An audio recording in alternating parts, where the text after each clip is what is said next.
ከቢድ ዋጋ ከፊለ ኤውሮጳ ዘተቕዋ ሰበይተይ ጸሊም ኣፍሪቃዊ ለሚዳ እንታይ ትመኽሩኒ? ናይ ብርዒ ስመይ ሞሲ ዝበሃል ኣብ ኤውሮጳ እያ ዝቕመጥ። ነዚ መጺት ታሪኸይ ከካፍለኩም ዝደረኸኒ ምኽንያት ኣብ ኢልካ ዘይብከዮ ሞት ሕፅይ ኮይኑኒ ሽግረይ ንመን ከም ዘከፍሎ ስለ ዝጠፍኣኒ እዩ። እቲ ታሪኽ ኣይኮነን ኣባኻ ክወርድ ኣብ ካልእ ክትሰምዖ እውን ኣዝዩ ዘፈንፍን ብምዃኑ ምስ ማንም ሰብ ክዕለሉ ድሌት ይኹን ሽውሃት የብለይን። ገና ነቲ ነገር ክዝክሮ እንከለኹ ንስብእነተይን ሰብኣውነተይን ስለ ዝፈተናኒ ኣዝየ ዝበሳጮ። ጭንቀተይ ኣዝዩ ስለ ዝግንፍል ከዓ ነዛ ምንባር ደው ኢልካ ምኻድ ከይተረፈ ክሳብ ዝፍንፍነ ዝኸውን ዝኾነ ሓባቑስሎ ሓባውሱ ስለ ዝኾነ ጭንቀተይ ቁርብ ተፈኾሰለይ ንዓኹም ከካፍለኩም መሪፀ። ኣድላይ ምኽሪ ክትውኑ ከዓ ኣቐዲመ ብትሕትና ይላቦ። ንኤውሮጳ ካብ ዝኣቱ 13 ዓመት እዩ። ኣብዚ 13 ዓመታት ብዙሕ ውረድ ደይብ ናይ ህይወት ሓሊፈ እየ።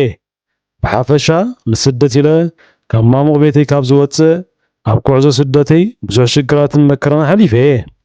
ከም ዝበዝሐ ብሰረሩ ዝወፅእ ኤርትራዊ ብፍላይ ኣብ ሊብያ ዘሕለፍክዎም መሪር ዝብል ቃል ዘይገልጾ ህይወት ጉዕዞ ባሕርን መሰናኽሉን ካብዚ ንላዕሊ ዝኸብድን ፈተናን ሽግርን ኣብ ህይወት ከጋጥመኒ ይክእልኒ ዝብሉ ዓይነት መከራይ ነይሩ።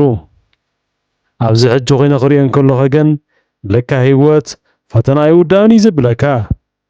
ዝሓለፈ ኩሉ ተረሳዒ ዲ ኮይኑ ዋላስ እንታይ እዚ ሕጂ ዘለኽዎ ሽግር ካብኡ ዝኸፈ ኮይኑ እዩ ዝስምዓኒ ዘሎ። ኤውሮጳ ብኽንደይ መከራ ምስ ኣተኹ ኣብ 5 ዓመተየ ብደፊኢት ስድራ ክምርዖ ወሲነ።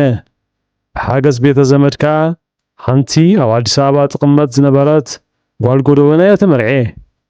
ቁሩብ ሌላ ጌርና ሓሓሊፍና ንዕልል እኳ እንተነበርና ናብ ፍቕሪ ዝኸይድ ምቅራብ ግን ኣይነበረናን። መርዓ ምስ ሓሰብክየ ዝያዳ ቀርባ ፈቲነ። ማዕዶ ርክብ ከምቲ ዝለምረኻብ ዘየፍቅድ ብምዃኑ ግን ነዊሕ ክዕለልናየ ሓሳባተይን ድሌተይን ደርጊሐላ። ቁሩብ ብድሕሪ ምዕጥይጣይ ብሓገዝ ቤተ ዘመድ ዋለኛ ስለ ዝኾነት ከዓ ዝምድናና ብመርዓ ተዛዘመ። ስድራይን ስድራን ወለደይን ወለዳን ተጸንበርዎ ከዓ ጽቡቕ መርዓ ሕለፍና። ባህርያታ ከምቲ ኣነ መጀመርታ ስላ ዝነበርኩን ዝሓተት ኩላን ኣዝያ ጥዒቲ ኮይና ረኺበያ። ምስ ተመርዓና ከዓ መመሊሳ እናፈተኽዋ መጽየ። ኣነ ናብ ኤውሮጳ ተመሊሰ ተቐላጢፈ ፕሮሰስ ጀመርኩላ። እቲ ፕሮሰስ ክሳብ ዛዘም ሓደ ቆልዓ ወለድና። ውላድና እናዓበየት ክትጽበ ጀመረት። መዓልቱ ኣኺሉ ከዓ ምስ ወድና ናባይ ተጸንበረ እሞ ጽቡቕ ናብራ ሓዳር ክንመርሕ ጀመርና። ብፍላይ ኣነ ብጽምዋን ናፍቖትን ስድራ ኣስካዕክዐ ስለ ዝነበርኩ ንሶም ምስ መፁ ሓድሽ ደስ ዘብል ህይወት ክመርሕ ጀመርኩ። ብሓጎስ ህይወትና እናመራሕና ህይወተይ ሓላፍነት ሓዳር ስለ ዝተወሰኹ ተወሳኺ ኣታዊ ዝርከበሉ ስራሓት ክናድ ጀመርኩ። ኣብቲ ዝሰርሓሉ ዝነበርኩ ትካል ከዓ ናብ ናይ ዓባይ መኪና ምዝዋር ተሰጋገርኩ። እቲ ስራሕ ካብቲ ቅድሚኡ ዝነበረ ማእከላይት መኪና ፍርያት እቲ ፋብሪካ ምክፍፋል ርብሕ ዝበለ እትኽፍሎ ወላ እኳ እንተነበረ ናይ ገዛ ርእሱ ሽግር እውን ነይርዎ እዩ። ብዘይካቲ ከቢድ ድኻሙን 2-3 መዓልትታት ካብ ገዛኻ ወፂኻ ግዜኻ ተሕልፈሉ ኣጋጣሚታት ብዙሕ ነይሩ። ግን እተን ደሊኻ እተን ፀሊኻ ስለ ዘይከውን ከም ዘለዎ ተቐቢለዮ ክሰርሕ ጀመርኩ። ኣብ ከምዚ ኩነታት እምበር እቲ ሕጂ ልዕሊ ዓቕመይ ኮይኑ ዘሎ ሽግር ክፍጠር ሓጓፍ ዝረኸበ። ብድሕሪ መገሻይ ናይ ሰበይተይ ገጽ ቀያየርን ጀመረ። ኣነ ብመገሻ ፀኒሐ ሃሪፈ ክረኽባ እንከለኹ ንሳ ግን በንጻሩ ሽውሃት ካብ ዝዓጽ ገጽ ክትቅበለኒ ጀመረት። መዓሲዝ መጽእ ኢላ መምጻኢ ብሃንቀውታት ትጽበ ዝነበረት ብተደጋጋሚ ደወል በተጥፋለይ ዝነበረት ንሱ ተሪፉ ምስ መጻእኩ እኳ ኣቀባብላ ክዝህለኒ ጀመረ። ምስ መጻኹ እውን ጠባይ ኣቀጥን ጀመረ። ገጭገጭ ተበዝሕ ኣብ ግዜ ድቃስ ድማ ምኽንያታት እናብዝሐት ናቲ ናይ ርክብና ግዜያት ከተውሕሎ ጀመረት። መጀመርታ ምስ ናይ ጥዕናን ናይ ምስልቻዋትን ኩነታት ኣተኣሳሲረ ብዙሕ ኣደዋይ ኣብ ኩሉን ብተመሳሰለና ነዊሕ ምስ ከደ ግን ካብኡ ዝሓልፍ ምኽንያት ከም ዘለዎ ክርዳእኒ ጀመረ። ብድሕሪ እዚ ከዓ ክቀስን ኣይከኣልኩን። ኣብ መገሻ ምስ ናፍቖተይ ገዛ ኣብ ዝምለሰሉ እቲ ብሩህን ፍሕሽውን ኣቀባብላ ክሃሰኒ ጀመረ።